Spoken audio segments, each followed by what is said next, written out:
No episódio 19 aqui do podcast, nós já vimos que hoje em dia é amplamente aceito que o diabetes tipo 2 pode, em alguns casos, ser colocado em remissão.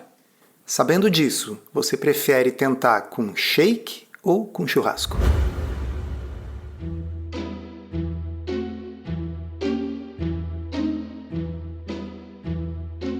Comida sem filtro. Saúde, low carb, estilo de vida, evidências científicas e, claro, nossas opiniões. Toda semana um episódio novo e gratuito para você. Comigo, Dr. Souto. E comigo, Sari Fontana.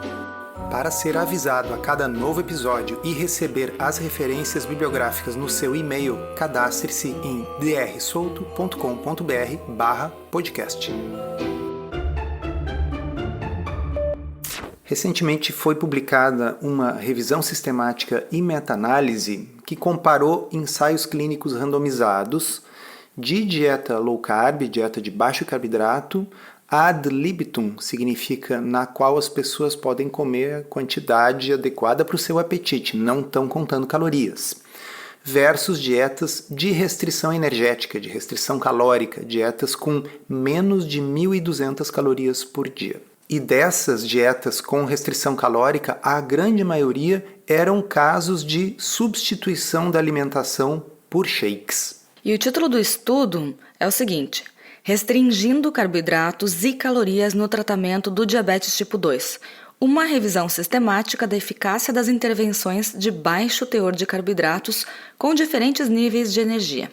Bom, o resumo desse estudo já tem uma série de pérolas, uma série de coisas que vale a gente comentar, porque me parece que mostra uma mudança no consenso científico, no consenso da área do estudo de estratégias alimentares para o diabetes. Vocês querem ver alguns exemplos?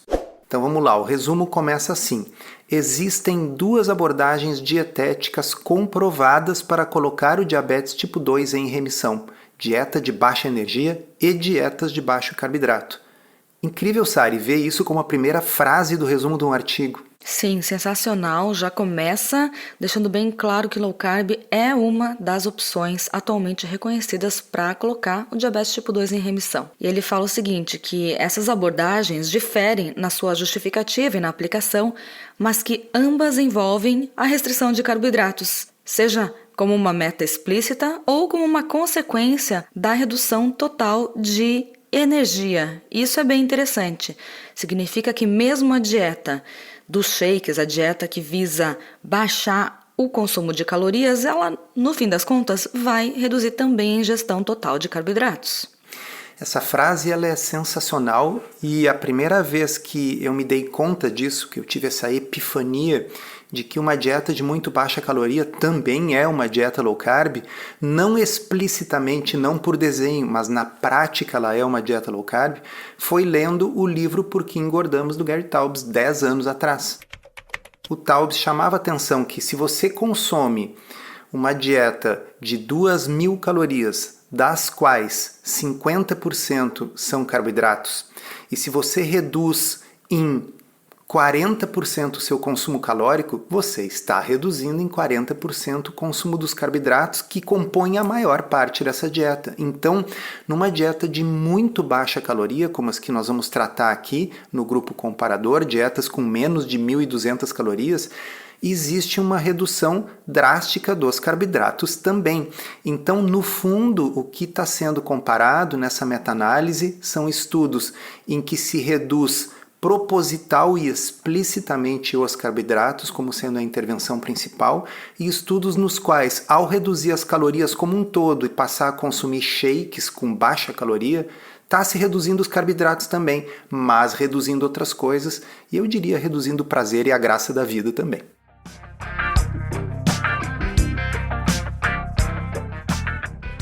Os objetivos dessa revisão sistemática foram identificar, caracterizar e comparar os ensaios clínicos existentes que utilizaram intervenções de baixos carboidratos com diferentes consumos de energia. Perfeito. Aí os autores explicam a estratégia que eles fizeram para a seleção dos estudos e, ao final, eles chegaram a um total de 15 estudos que preencheram os critérios de inclusão. 9 desses 15 utilizaram dietas de baixo carboidrato, ou seja, dietas low carb, com ingestão moderada ou irrestrita de energia.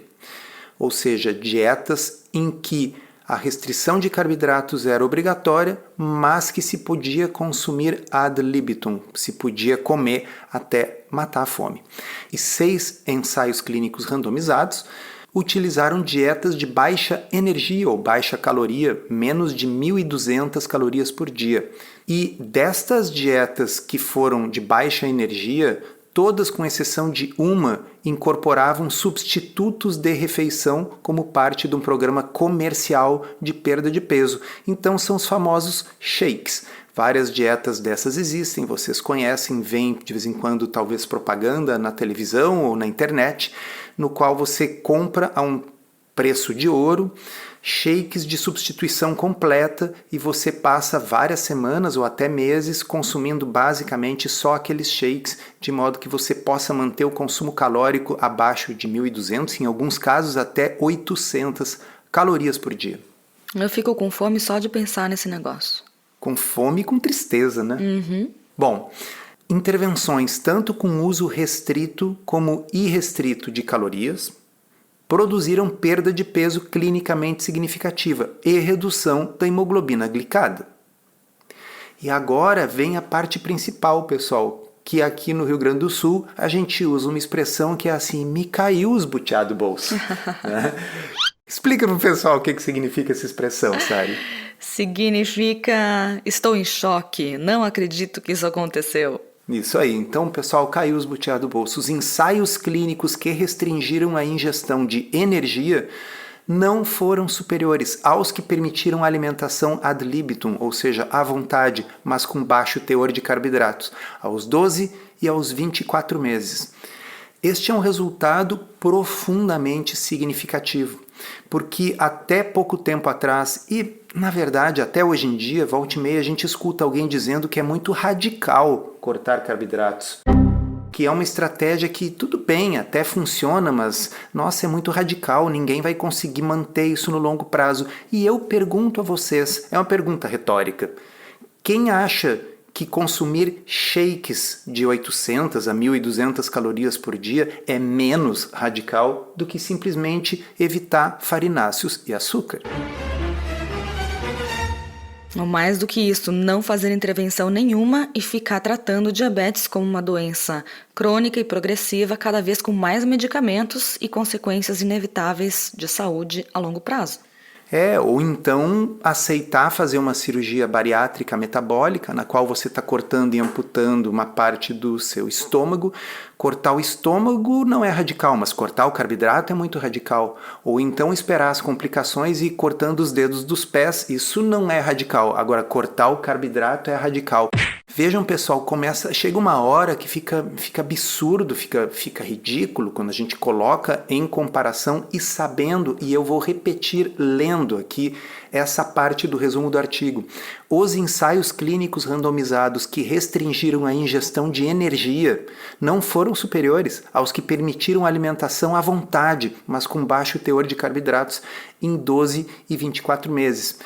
O significado profundo dessa frase é que ninguém é obrigado a optar por low carb como a estratégia para tentar colocar o diabetes em remissão, mas na hora que você tem uma estratégia que é a mais suave de todas, que pode ser feita com comida de verdade, que é infinitamente mais barata do que as estratégias comerciais de shakes para dietas de baixa energia, as pessoas têm o direito de saber que isso existe, que isso é cientificamente comprovado, que, como diz o início do artigo, a primeira frase que a Sari leu para vocês, existem 2 abordagens dietéticas comprovadas para colocar o diabetes tipo 2 em remissão, dieta de baixa energia e dieta de baixo carboidrato. E é assim que tem que ser a abordagem com os pacientes.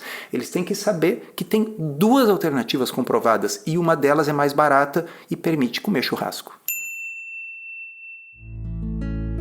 Para você que gosta do formato em áudio e quer um guia completo para desvendar a dieta low carb, conheça o podcurso Low Carb da Teoria à Prática. São mais de 20 horas de conteúdo exclusivo para ouvir onde e quando quiser.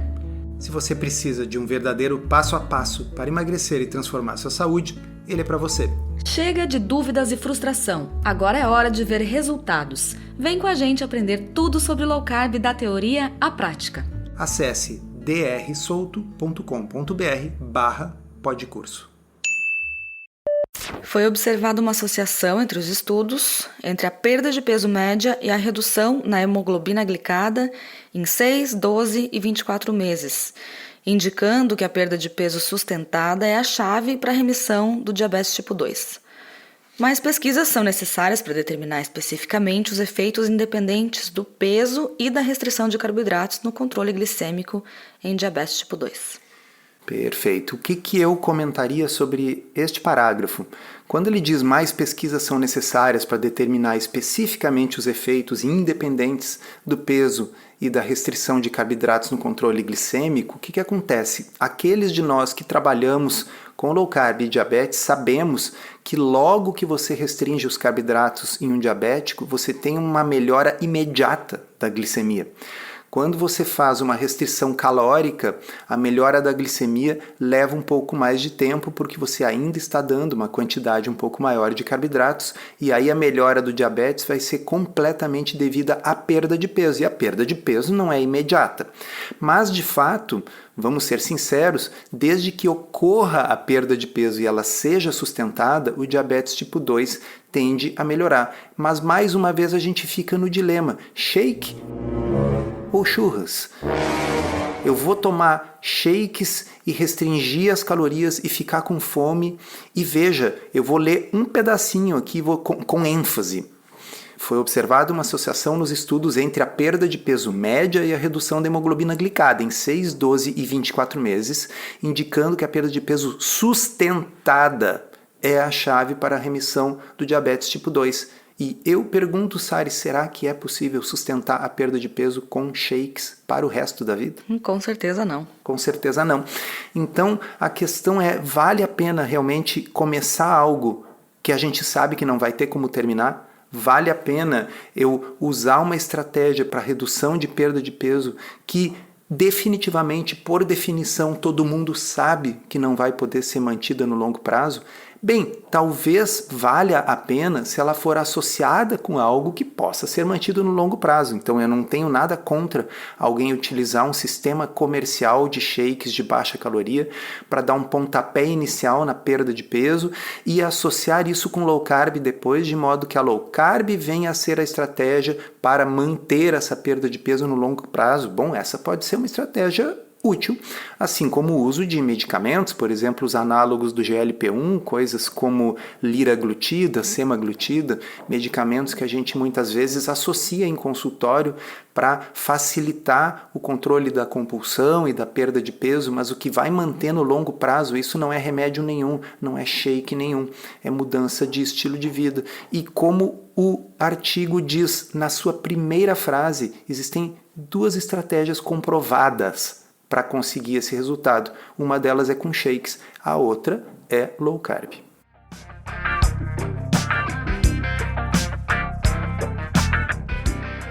Eu selecionei mais um trecho do artigo, que já se encontra no corpo do artigo, que eu achei interessante ler aqui para os nossos ouvintes. Atualmente, há muito interesse no uso da restrição de carboidratos para tratar a diabetes tipo 2. Abro eu aqui um parênteses, nada como um dia depois do outro, né? Como está mudando o espírito do tempo, o zeitgeist. Nos últimos 5 anos, 10 meta-análises. Olha os butiá caindo do bolso de novo, pessoal. 10 meta-análises com base em 50 ensaios clínicos randomizados objetivaram abordar a questão de saber se dietas com baixo teor de carboidrato produzem maiores melhorias no peso e controle glicêmico em comparação com dietas de controle com alto teor de carboidrato. Segue o texto. A maioria dessas meta-análises encontrou um efeito benéfico da restrição de carboidratos e nenhuma favoreceu as dietas comparadoras com carboidratos mais elevados.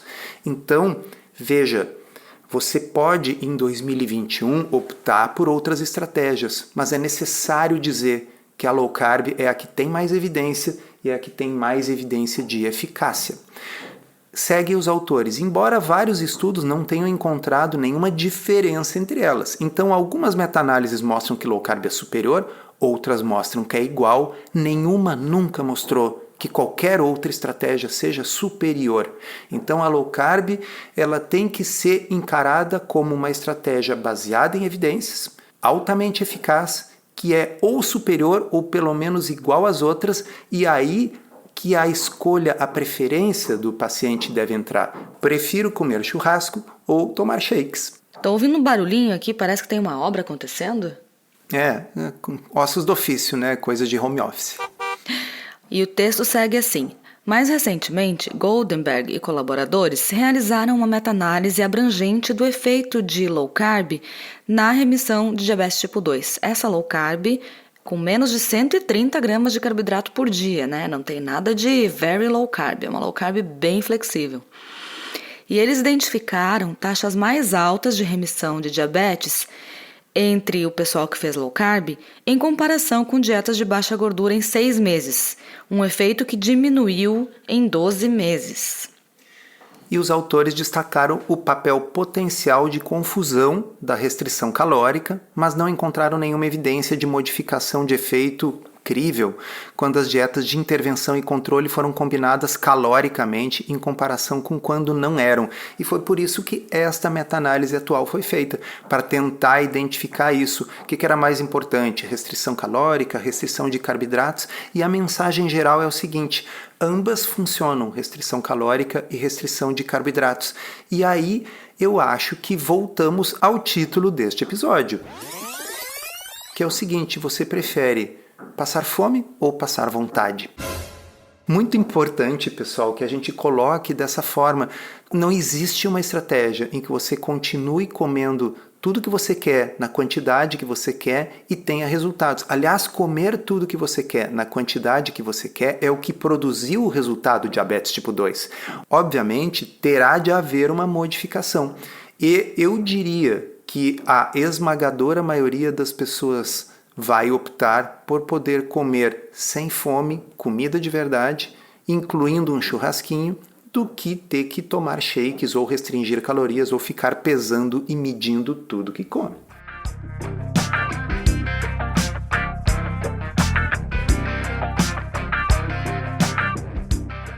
Eu vou trazer para vocês agora um comentário da Isabel, que é nossa aluna do podcurso Low Carb da Teoria Prática. Ela fez esse comentário no episódio 19, em que a gente também abordou o tema diabetes e low carb. Ela escreveu o seguinte: muito bom, esse episódio me fez pensar no caso da minha mãe, hoje com 78 anos, que há pouco mais de 8 anos iniciou o caminho para a remissão de sua diabetes com low carb, e ela já consultou com o Dr. Souto. Mas como passou muitos anos com medicação antes da low carb, hoje ela precisa fazer um controle bem firme, pois muito pequenas alterações na alimentação já refletem em um aumento expressivo da glicemia. Só que hoje ela tem a alegria de não precisar mais de medicação para o controle do diabetes. Que incrível, né? Eu acho sensacional. E isso coloca o quê? Uma face humana no que nós estávamos lendo antes.